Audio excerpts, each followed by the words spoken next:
Aeroporto de Zurique, novembro de 2001. O voo 3597 da Crossair é um dos poucos aviões que ainda não pousou. O comandante voava partindo de Zurique nos últimos 20 anos e, portanto, estava bem familiarizado com o aeroporto.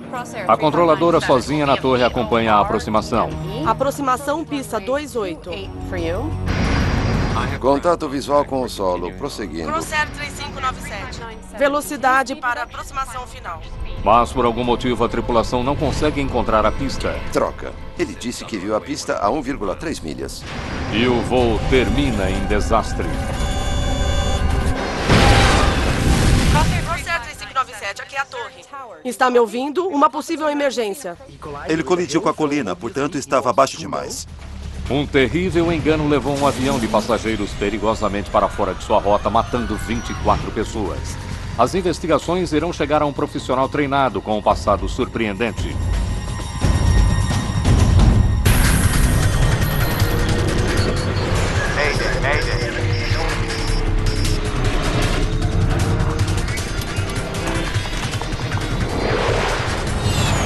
Mayday, desastres aéreos. Esta é uma história real baseada em relatórios oficiais, análises de especialistas e relatos de testemunhas. Falha de aterrissagem. –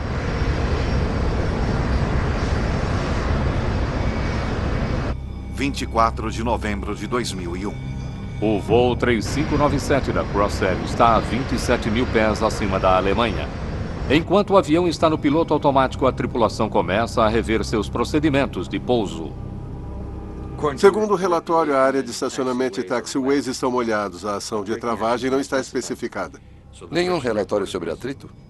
Exato. Provavelmente não fizeram a verificação recentemente. É verdade.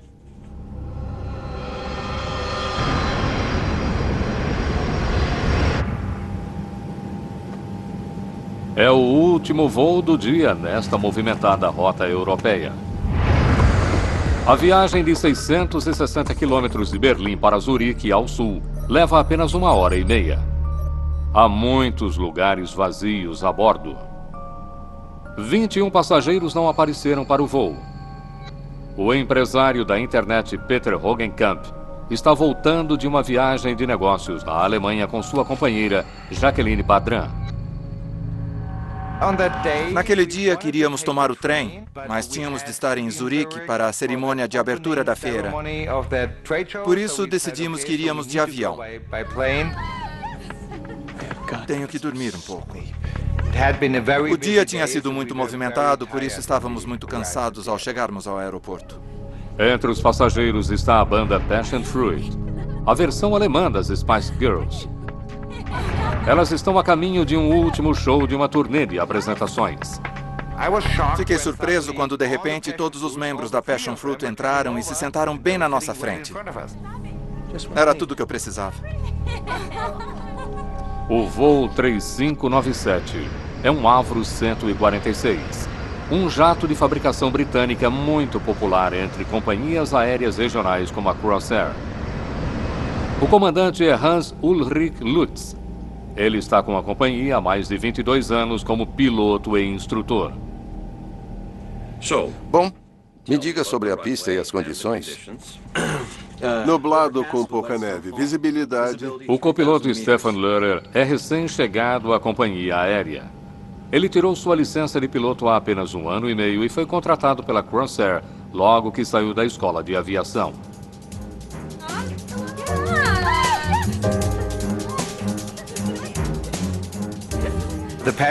As Passion Fruit estavam fazendo muito barulho, estavam animadas. Acho que tinham ido de um show para o outro e por isso estavam com as roupas de palco. Eu disse, oh meu Deus, será que eu realmente preciso disso? Não posso simplesmente dormir? Acho que não tem problema se eu mudar de lugar. Decidimos nos sentar algumas poltronas mais para trás e mudar de lado. Então ficamos em uma parte bem silenciosa.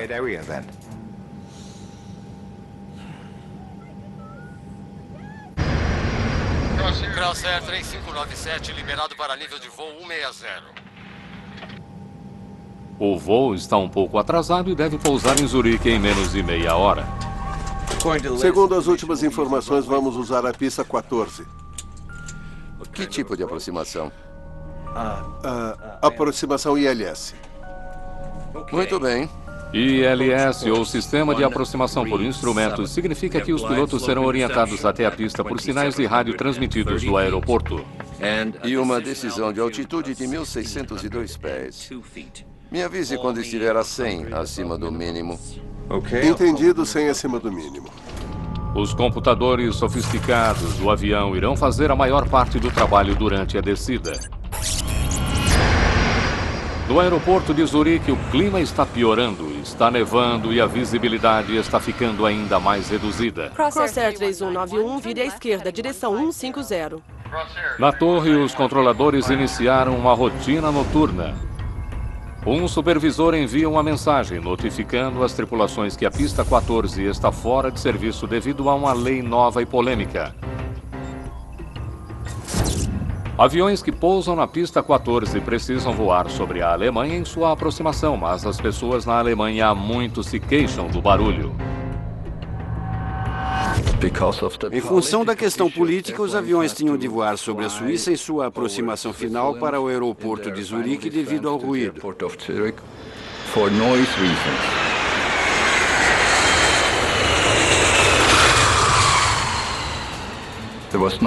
Não havia quaisquer outras razões operacionais ou referentes a clima. Era algo puramente político. A Suíça havia concordado em fechar a pista 14 depois das 10 da noite para manter fora do espaço aéreo alemão os aviões que aterrissavam e que usariam então a pista 28. A tripulação ainda não recebeu essa informação, mas o copiloto Lehrer está familiarizado com a nova regra. Devo perguntar se ainda é a pista 14? São quase 10 horas.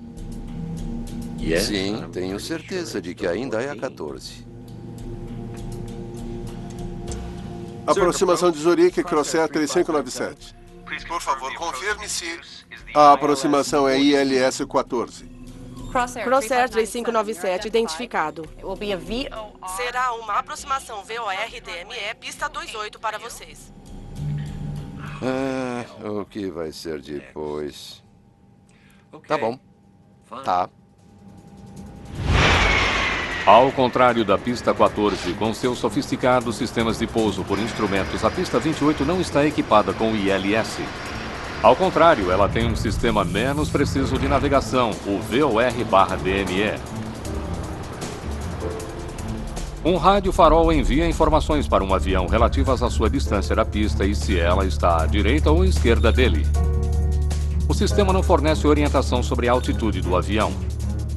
Pilotos preferem não fazer aproximações VOR, pois elas exigem uma maior carga de trabalho por parte da tripulação.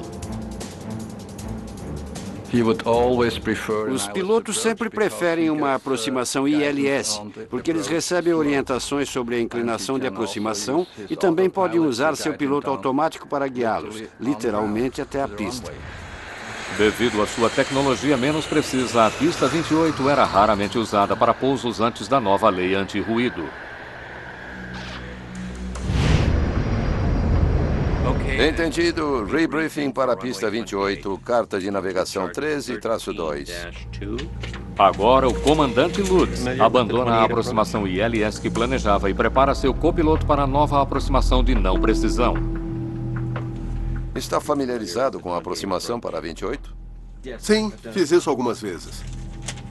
A equipe verifica todos os detalhes de como irão se aproximar do aeroporto de Zurique. Leste, 6.000 pés. Faltam apenas alguns aviões para aterrissar esta noite, incluindo o voo 3597 e 2 outros voos da Crossair logo à frente dele. À medida que os aviões se aproximam da pista, os controladores precisam mantê-los separados. Crossair 3597, reduzir velocidade para 180 ou menos. Velocidade 180 ou menos, Crossair 3597. O comandante Lutz faz a última curva para alinhar seu avião com a pista. 160 nós. Agora o avião está em meio ao clima fechado ao redor de Zurique. No aeroporto, o segundo voo da Crossair aterrissa na pista 28. Faltando apenas o voo 3597, o supervisor decide ir para casa mais cedo. A controladora responsável pela aeronave é a única na torre. Crossair 3597. Continue redução da aproximação final. Torre de Zurich, aqui é Crossair 3891. Ela recebe um relatório do avião que acaba de aterrissar. A visibilidade de aproximação na 28 estava limítrofe, só conseguimos ver a pista a 1,3 milhas. Mas o comandante Lutz conhece bem o aeroporto de Zurique. Ele continua em direção à pista. Trem de pouso. O avião começa a fase final da aproximação. Tripulação de cabine, preparar para aterrissar. O comandante Lutz começa a diminuir a velocidade do jato, colocando-o em uma descida acentuada.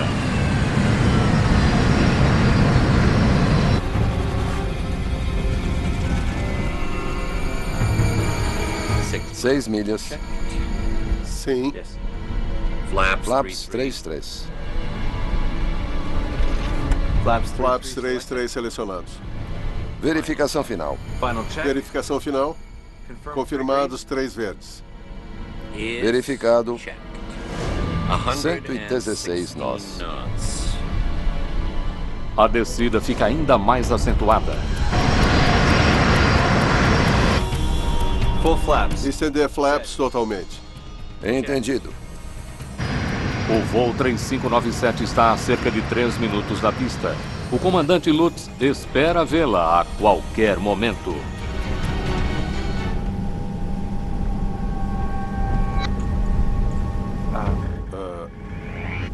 Sem acima. Contato visual com o solo? Sim.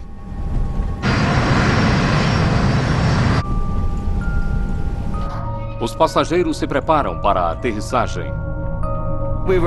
Estávamos bem perto do aeroporto, e então você pensa, tudo bem, está sendo tranquilo. Mas estava escuro e estava nevando, por isso não conseguíamos ver nada. Na torre, a controladora monitora o voo para se certificar de que ele está alinhado com a pista. Crossair 3597 liberado para pouso na pista 28.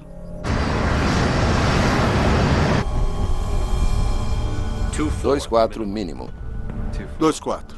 O voo atingiu a altura de decisão, 2.400 pés acima do nível do mar, 1.000 pés acima do solo, perto de Zurique. A altura de decisão é a altura mínima que você pode descer antes de decidir se consegue ver a pista e prossegue com a aproximação visualmente ou se decide dar voltas. Contato visual com o solo, prosseguindo.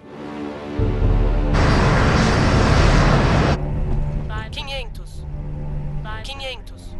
O comandante Lutz ainda não consegue ver as luzes da pista, mas sabe que o voo à frente dele teve o mesmo problema. Troca! Ele disse que viu a pista a 1,3 milhas. Eles deveriam estar quase em cima da pista agora, mas por algum motivo eles ainda não conseguem vê-la. Vamos dar a volta? Crossair 3597. A equipe decide abortar a aterrissagem. Dar a volta! Dar a volta. E leva o avião ao seu limite em um esforço para fazê-lo subir. Voltaremos a seguir com Desastres Aéreos. O comandante Lutz acelera os 4 motores do seu avião enquanto aborta a aterrissagem no aeroporto de Zurique. Mas é tarde demais. Não há tempo suficiente para os motores chegarem à potência máxima e desviarem de uma colina coberta de árvores que surge repentinamente à frente deles. Moradores de um vilarejo nas proximidades testemunham os momentos finais do voo 3597. Eu estava passeando com meu cachorro e de repente vi o avião vindo por detrás da mata, da colina.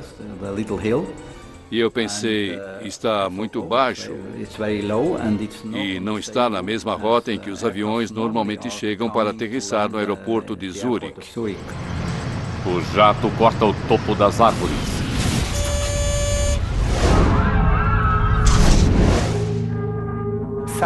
De repente, ele estava chacoalhando muito. O que está acontecendo? Alguma coisa está errada.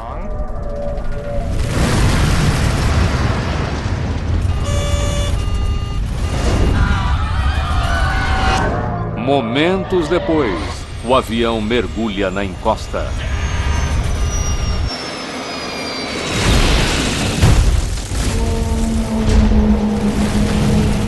Crosshair 3597, aqui é a Torre de Zurique, está me ouvindo?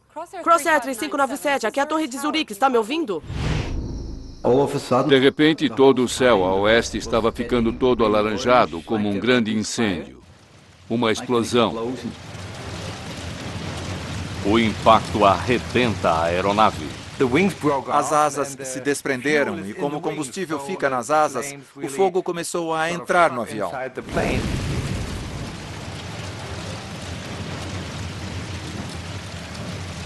Crosshair 3597. Aqui é a Torre de Zurique, está me ouvindo? Aqui é a Torre de Zurique. Temos uma possível emergência no setor leste de aproximação. Repito, setor de aproximação leste. O voo 3597 da Crosshair caiu perto do vilarejo de Bassersdorf, a nordeste de Zurique. Algumas pessoas sobreviveram ao acidente, incluindo Peter Hogenkamp e Jacqueline Badran. Eu realmente não me lembro de como saímos dali, porque a parte traseira foi cortada e nós simplesmente conseguimos sair. Um membro da banda Passion Fruit também sobrevive, mas suas duas companheiras de banda, sentadas apenas uma fileira à frente dela, são mortas.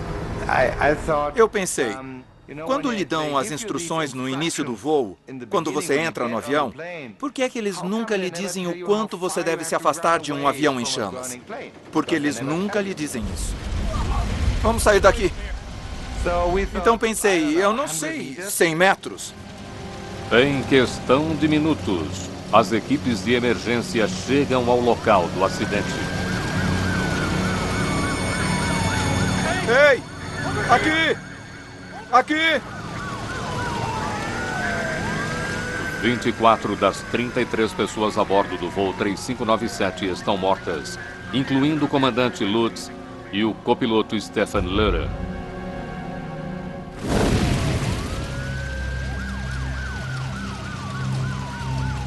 Daniel Knecht, investigador da Agência Suíça de Investigação de Acidentes Aéreos, chega ao local do acidente.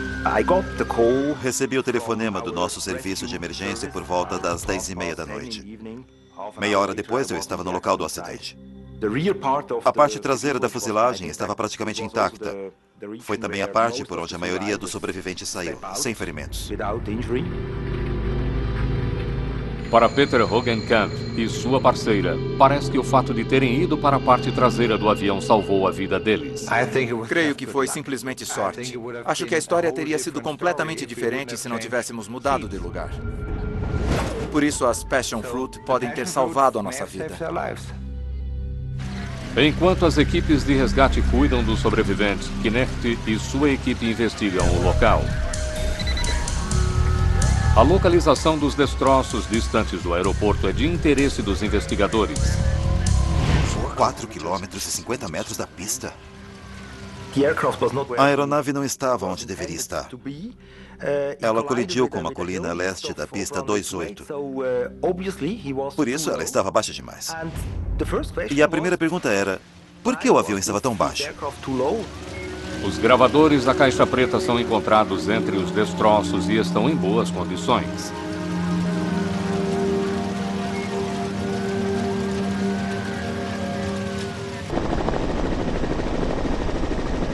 Investigadores sabem que este é o pior desastre da aviação em território suíço em mais de uma década e eles estão sob pressão para encontrar respostas rapidamente. Enquanto os trabalhos continuam no local do acidente, um posto de comando é estabelecido nas proximidades.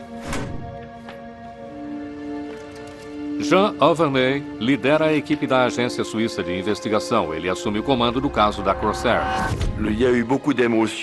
O público estava muito inquieto em relação ao acidente. Os meios de comunicação levantavam muitas questões e, por isso, naturalmente, tivemos de fazer uma investigação mais aprofundada. O acidente aconteceu no final de um longo dia para o comandante Lutz, mas devido a seu passado, os investigadores precisam considerar outras causas. Sabíamos que o comandante era muito experiente. Ele tinha cerca de 17 mil horas de voo. Era instrutor de voo e examinador de voo. E estava na empresa há mais de 20 anos. Os gravadores de voo são enviados para um laboratório em Paris para a extração dos dados. Ao mesmo tempo, os investigadores começam a recuperar fragmentos de destroços no local do acidente. Eles buscam sinais que venham a revelar problemas. A posição dos dispositivos é muito importante. Além disso, se você tem algum painel de indicação com lâmpadas, por exemplo, você pode, depois de um acidente, analisar os diferentes fios nas lâmpadas. E então, determinar, por exemplo, quais as sinalizações ou até mesmo quais avisos estavam ativados no momento do impacto. Um investigador se depara com a peça intrigante dos destroços. Os medidores de combustível fornecem informações sobre a gasolina que flui para os 4 motores turbo do avião. Curiosamente, um deles está instalado de cabeça para baixo. Isso levantou uma série de perguntas para nós e para os meios de comunicação. Todos queriam saber como era possível pilotar um avião com um instrumento instalado de cabeça para baixo. Não era um instrumento muito importante. Ainda era possível fazer as leituras, mesmo instalado de cabeça para baixo.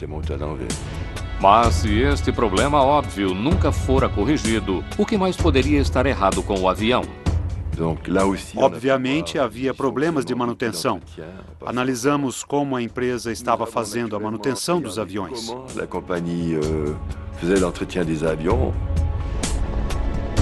Enquanto essa questão está sendo analisada, investigadores estudam os motores do avião para determinar se eles estavam funcionando no momento do acidente. Detritos, solo, galhos e árvores e outros destroços dentro dos motores sugerem que sim. Fizemos uma verificação visual e constatamos que os 4 motores estavam funcionando no momento do acidente. As autoridades precisam ter certeza. Elas terão de comparar o que descobriram com os dados nos gravadores do voo. Nesse meio tempo, o local do acidente sugere que alguma coisa poderia ter desviado tragicamente a tripulação em sua descida para o aeroporto de Zurique. Knecht se concentra nas cartas de voo usadas para planejar sua aproximação. O problema estaria na aproximação ou com a aeronave? Essa era uma pergunta frequente ao iniciarmos a investigação. Está familiarizado com a aproximação para 28? Sim, fiz isso algumas vezes. A carta de aproximação fornece aos pilotos direções para a pista, Trasadingue, Zurique. detalhes sobre as frequências de rádio, assim também como altitude e velocidade para diversas etapas da aterrissagem. Ao verificarem uma carta de aproximação como a usada pela tripulação, eles fazem uma terrível descoberta. A carta não mostra a colina em que o avião bateu. Uma carta de aproximação é algo muito importante, pois uma indicação incorreta na carta poderia facilmente levar uma tripulação a um erro. Bom, me diga sobre a pista e as condições. Nublado com pouca neve e visibilidade. Uma carta incorreta teria certamente sido um perigo para uma tripulação não familiarizada com o aeroporto de Zurique. Mas Lutz havia decolado e aterrissado em Zurique inúmeras vezes. Ele e o copiloto estavam baseados na cidade. Creio que o comandante voava partindo de Zurique nos últimos 15 a 20 anos. Por isso ele estava bem familiarizado com o aeroporto. Investigadores concluem que a carta de aproximação, embora com problemas, poderia ter confundido algumas tripulações, mas não esta. Algumas notícias definitivas finalmente chegam. Os dados do motor, a partir da caixa preta, confirmam as observações feitas no local do acidente. Era fácil verificar que os motores estavam funcionando normalmente.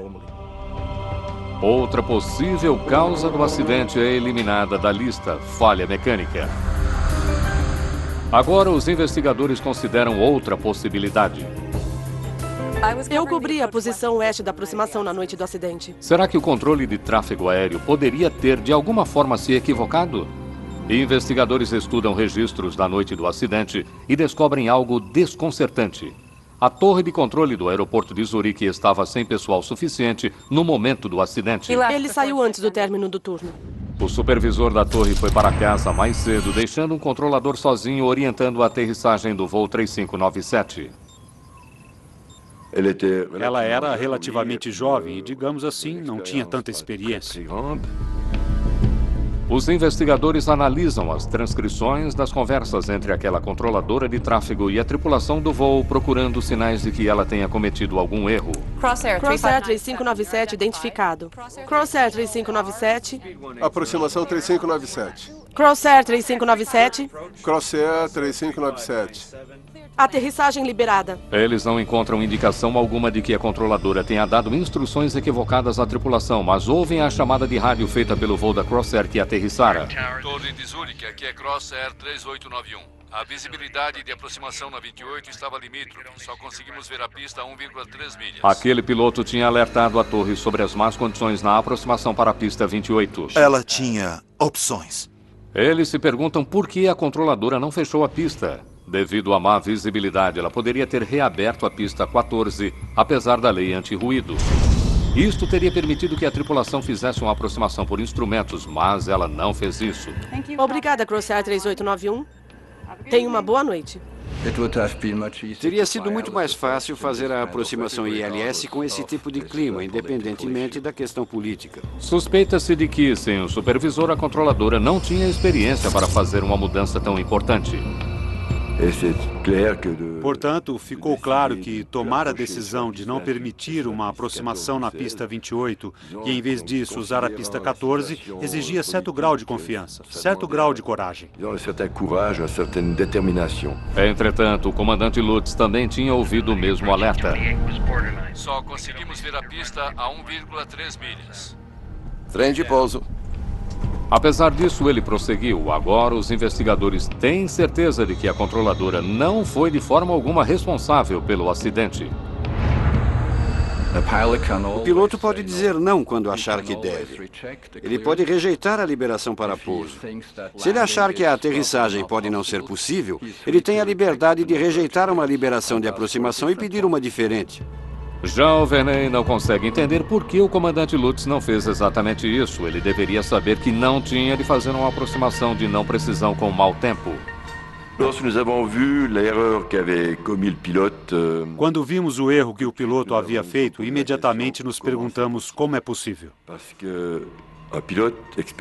Pois para um piloto experiente, que é instrutor, aquele era realmente um erro básico. O Verney está começando a se perguntar se alguma coisa na longa carreira de Lutz esconde pistas sobre seu comportamento na noite do acidente. Voltaremos a seguir com Desastres Aéreos, no Nat Geo. Os pesquisadores descartam uma a uma as possíveis causas do acidente com o voo 3597 da Crossair. Eles esperam que a resposta sobre o destino do jato esteja no gravador de voz da cabine, ou CVR. Depois de aguardar vários dias para que os dados fossem enviados da França, agora escutam atentamente, buscando quaisquer indícios que possam explicar por que o avião estava voando tão próximo do solo e tão longe do aeroporto. E as autoridades encontram mais do que esperavam. O CVR não só estava completo, mas o comandante Lutz oferece um comentário sobre tudo o que faz. E inboard track 275. Velocidade verificada. Flaps 18. É praticamente um roteiro para entender o que aconteceu na cabine do piloto. Não é usual que o piloto do voo fale tanto sobre o que está fazendo ou o que está vendo. E para a investigação isso ajudou muito. 100 acima. Contato visual com o solo? Sim. Investigadores descobrem que a tripulação do voo 3597 estava procurando a pista e acreditava que logo fossem vê-la. Pela gravação, vimos que o comandante e o copiloto não estavam com receio ou com a sensação de que alguma coisa estava errada. Mas o que eles não sabiam era que, na verdade, o avião estava a 4 milhas de seu destino. Droga! Ele disse que viu a pista de 1,3 milhas. 300. Obviamente, o comandante Lutz achava que o seu jato estava mais perto da pista do que realmente estava. Investigadores consideram a possibilidade de que ele tenha sido mal orientado por seu equipamento de medida de distância, ou DME, que deve informar os pilotos sobre a que distância eles estão do aeroporto. A indicação do DME teria lhes dado a distância. Então teria imediatamente detectado que ele estava abaixo da rota de aproximação. Talvez o DME do voo 3597 estivesse com problema. Embora ele tenha sido recuperado dos destroços, é impossível dizer que informações os pilotos receberam. Ultramancar se o dispositivo estava funcionando. A distância do DME não é registrada no FDR, mas em 2 ocasiões os pilotos mencionaram a distância. 6 milhas. Sim. Mas será que o comandante Lutz estava de fato a 6 milhas da pista ao dizer que estava? Eles comparam o momento em que Lutz consultou o DME com a ação da aeronave no momento. E os instrumentos que Lutz lhe estavam fazendo. Aquela era exatamente a posição. Sabíamos, portanto, que os pilotos tinham uma indicação da distância naquele momento. Um problema com o instrumento já dado como causa da queda, o que apenas aumenta o mistério. Temos visual com o solo, prosseguindo. Se o instrumento estava funcionando, por que Lutz acreditava estar mais perto da pista do que de fato estava? A resposta não está no que os investigadores ouvem no gravador de voz, mas eles não ouvem. Não vejo nada em 6 milhas. Contato visual com o solo? Nenhum dos pilotos verificou o DME depois da leitura de 6 milhas. Sim. Isso mostra aos investigadores que Lutz não estava monitorando seu instrumento fundamental em sua aproximação. É isso eles ver as luzes. Não é isso que os pilotos devem fazer. O voo deve mandar os instrumentos, pois todas as informações que ele precisa estão ali. Ele só passa a voar em função do que vê quando o copiloto lhe diz pista à vista. Só então o comandante pode tirar os olhos dos instrumentos e voar em função do que vê, porque a aterrissagem é feita visualmente.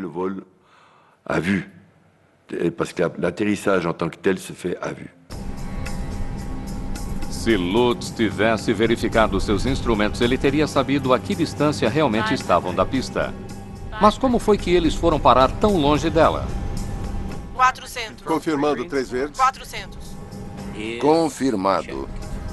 116 nós. Uma análise mais aprofundada dos dados da caixa preta revela que Lutz colocou o avião em uma descida acentuada quando iniciou a aproximação final para o aeroporto de Zurique. Entretanto, é facilmente perceptível que seu perfil de aproximação estava fora de sincronia com a trajetória estabelecida em sua carta. O perfil de aproximação para a pista 28 orienta os pilotos a fazer uma descida gradual e constante que os levaria a 2.400 pés depois de passarem pelas colinas ao redor de Zurique. E então, os pilotos precisariam nivelar o avião até que vissem a pista. Quando os pesquisadores comparam a aproximação de Lutz com o perfil de aproximação que ele deveria seguir, eles descobrem que a sua descida muito acentuada levou o avião para 2.400 pés, bem antes que eles passassem pelas colinas. E então ele continuou a descer até atingir o solo. Está começando a parecer que Lutz é uma das regras fundamentais da pilotagem. Aeronaves que estão fazendo aproximações de precisão devem estar na altitude mínima de descida ou altura segura até que vejam a pista. Essa altura de segurança tem por objetivo manter a aeronave acima de quaisquer perigos potenciais. Trata-se realmente de um erro básico. Todo piloto é treinado para respeitar tais mínimos. Não apenas no que se refere às aproximações VOR e DME, mas também às aproximações ILS. Entretanto, o comandante Lutz manteve a aeronave em uma descida acentuada, sem mesmo uma pausa a 2.400 pés. Para os investigadores, a lógica que viria a seguir era: será que ele conseguia ver a pista? Contato com o... Prosseguindo. O que ele quer dizer com contato visual com o solo? Eles precisam saber se era mesmo possível para Lutz ver a pista quando ele disse isso.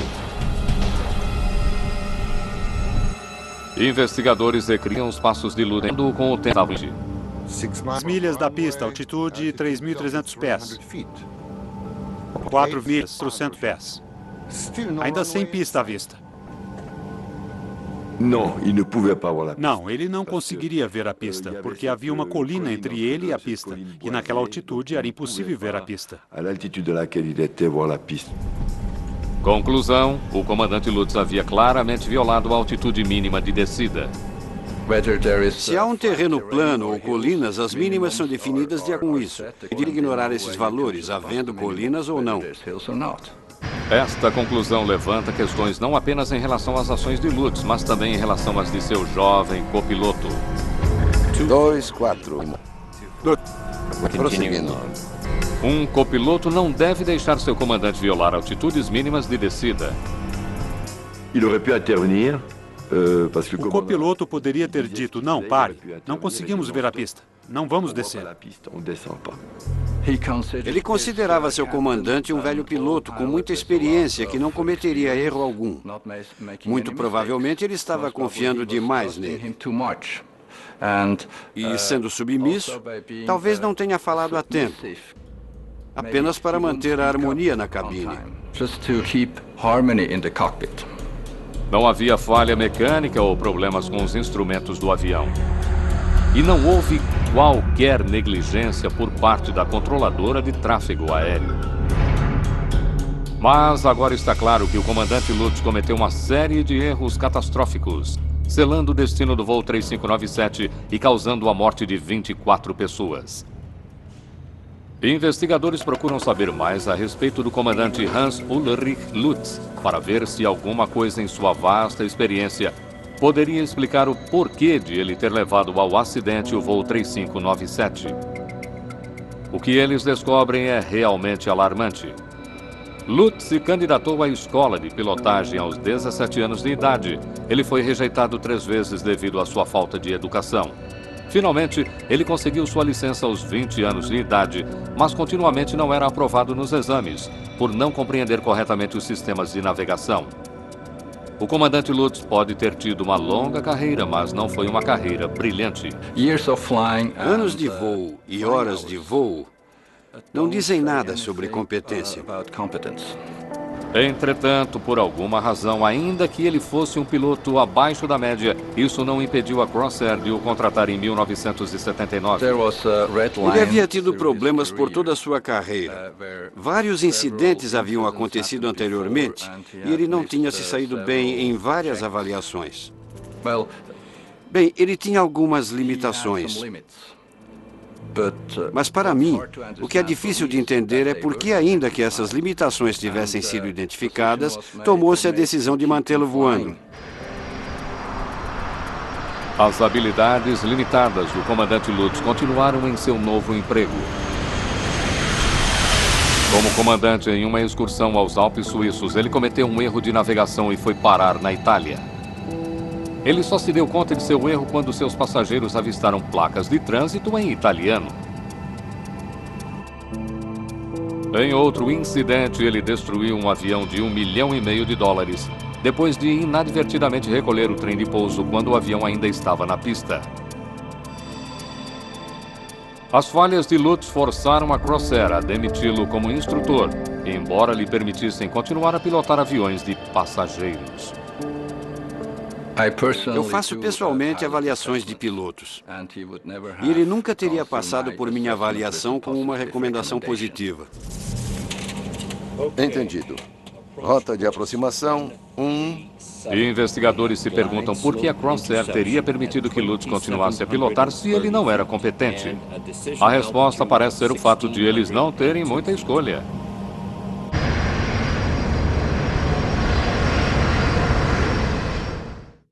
Voltaremos a seguir com Desastres Aéreos, no Nat Geo. No Nat Geo. O primeiro vislumbre que os investigadores tiveram sobre os problemas na Crossair veio depois que eles encontraram o dispositivo de cabeça para baixo no local do acidente.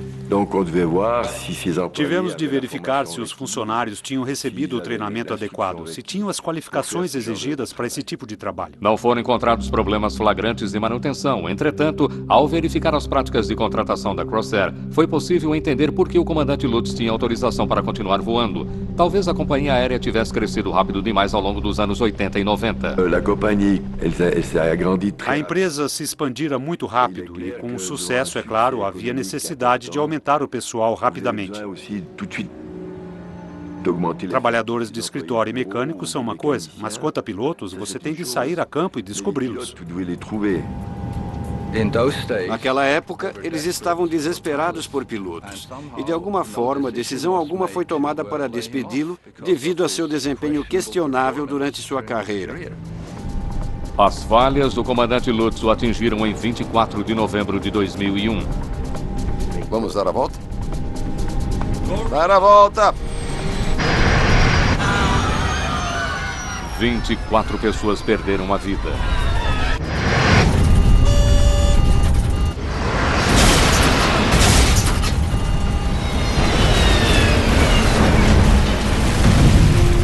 Após a divulgação do relatório do acidente, mudanças radicais foram feitas. As autoridades da aviação suíça obrigaram a Crossair a aumentar o número de funcionários que supervisionam os pilotos. Eles também analisaram outras companhias aéreas para saber se havia outros funcionários despreparados como Lutz.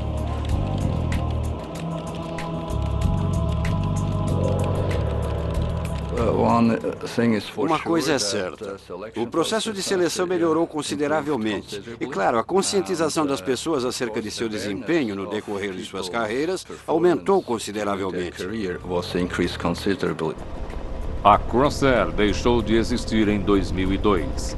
Ela foi incorporada ao Serviço Nacional de Transportes Suíço. Quando a Crossair se tornou suíça, foi adotado o processo anterior de seleção da Swissair.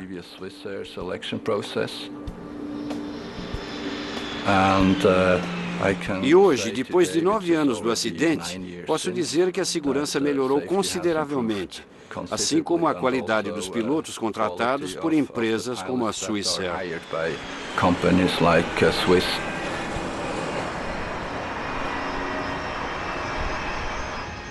Desde a queda do voo 3597, a pista 28 em Zurique foi melhorada com sistema de pouso por instrumentos e um alerta automático que avisa os controladores quando a aproximação de um avião é baixa demais. Nunca houve outro acidente envolvendo aquela pista. Entretanto, a tragédia com a Crossair e as circunstâncias que a provocaram não são um caso isolado. Companhias aéreas regionais têm crescido no mundo todo desde os anos de 1980, principalmente nos Estados Unidos, onde elas respondem por metade de todos os voos e transportam 100 milhões de passageiros por ano. Na pressa de atender a demanda dos consumidores por viagens aéreas baratas, essas companhias costumam contratar pilotos menos experientes, pagando-lhes salários muito mais baixos do que seus colegas recebem em grandes companhias. Algumas companhias nem sequer testam seus pilotos em relação às competências básicas. Não existe tal coisa como uma avaliação obrigatória do piloto antes de sua contratação. Isso não existe. Colgan Air. Em fevereiro de 2009, um dos seus aviões caiu em Buffalo, Nova York, matando 50 pessoas. O acidente foi atribuído às ações de uma equipe inexperiente. Uma sinistra lembrança do desastre da Crossair e que chamou a atenção para a urgência de se melhorar a supervisão de pequenas companhias. Se você está fazendo um produto para uma empresa grande e você comete um erro, você pode perder parte do mercado, pode perder alguns clientes. Mas uma companhia aérea pode perder um avião, pode perder sua tripulação e passageiros. Os riscos são muito diferentes.